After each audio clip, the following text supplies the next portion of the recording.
Bonjour et bienvenue dans cette nouvelle vidéo géométrie repérée. On va parler point d'intersection pour les premières spécialités maths. Au niveau du point de cours qui est assez bref, eh bien trouver les coordonnées d'un ou des points d'intersection entre deux courbes revient à trouver l'ensemble des couples de coordonnées x et y qui satisfont aux deux équations des courbes en même temps. Et pour cela, on va devoir résoudre un système de deux équations à deux inconnues, sachant que voilà, ce système, il pourra y avoir aucune solution, une solution, deux solutions, voire plus, suivant le type de courbe auquel on va être confronté. On va faire un point méthode pour voir un petit peu comment on met ça en œuvre. Voilà un exercice type qu'on peut retrouver. Donc là, on nous demande de trouver les coordonnées des points d'intersection entre la droite d'équation cartésienne moins x plus y moins 4 égale 0 et la parabole d'équation y égale x carré plus 2x plus 2. Donc pour cela, on va devoir trouver les couples solutions x, y qui vont être solutions du système suivant.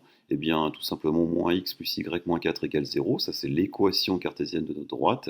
Et la deuxième équation, c'est y égale x carré plus 2x plus 2, c'est l'équation de notre parabole. Donc on les relie à travers une accolade, et ça nous crée un système de deux équations à deux inconnues.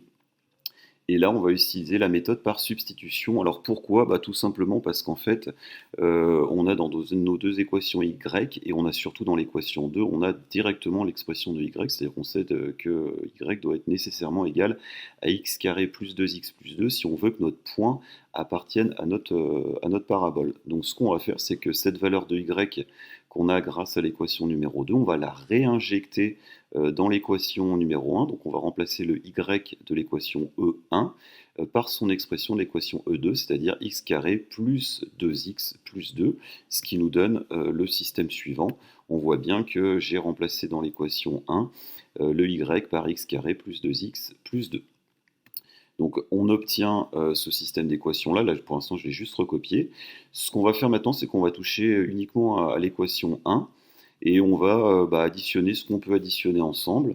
Et ça nous donne cette équation 1 qui est égale à x carré plus x moins 2 égale 0. Et là, ce qu'on remarque sur cette équation-là, c'est qu'en fait, on a une équation du second degré en x et qu'on sait parfaitement résoudre. Donc dans ce cas-là, on va tout simplement faire un petit peu comme d'habitude, c'est-à-dire on va calculer déjà son discriminant, donc b carré moins 4ac. Ici, on trouve que ça fait 9. C'est strictement positif, ça veut dire qu'il y a deux solutions réelles, et je les calcule avec les formules que vous devez connaître, hein, moins b plus racine de delta sur 2a, et moins b moins racine de delta sur 2a. On trouve deux x solutions, hein, x1 qui vaut 1, et puis x2 qui va valoir moins 2. Et ensuite, pour trouver les y qui correspondent, on va tout simplement se servir cette fois-ci de l'équation numéro 2, et on va remplacer x d'abord par 1, trouver le y qui en découle, et ensuite remplacer le x par moins 2, et trouver la valeur de y qui découle, et ça nous donne ces deux solutions-là. On a y1 qui vaut 5, et y2 qui va valoir 2. Et du coup, on a trouvé les couples solutions et donc les coordonnées des points d'intersection qui sont 1, 5 et aussi moins 2, 2. On peut vérifier graphiquement ces coordonnées de points d'intersection. Donc ce qu'on va faire, c'est qu'on va tout simplement tracer notre courbe et effectivement, on remarque que les coordonnées des points d'intersection sont moins 2, 2 et aussi 1 et 5. Donc pensez bien à vérifier graphiquement vos solutions pour voir si vous êtes trompé ou si au contraire vous êtes dans le vrai. Voilà, je vous propose de vous entraîner sur le site, je mettrai le lien en description. Comme je le répète toujours, c'est bien de regarder la vidéo, c'est important, mais c'est la première étape. La seconde étape, c'est de mettre ça en pratique pour arriver à le mémoriser. Voilà, n'hésitez pas à liker la vidéo ou vous abonner à ma chaîne. Bonne journée à vous et à très bientôt pour une autre vidéo. Au revoir.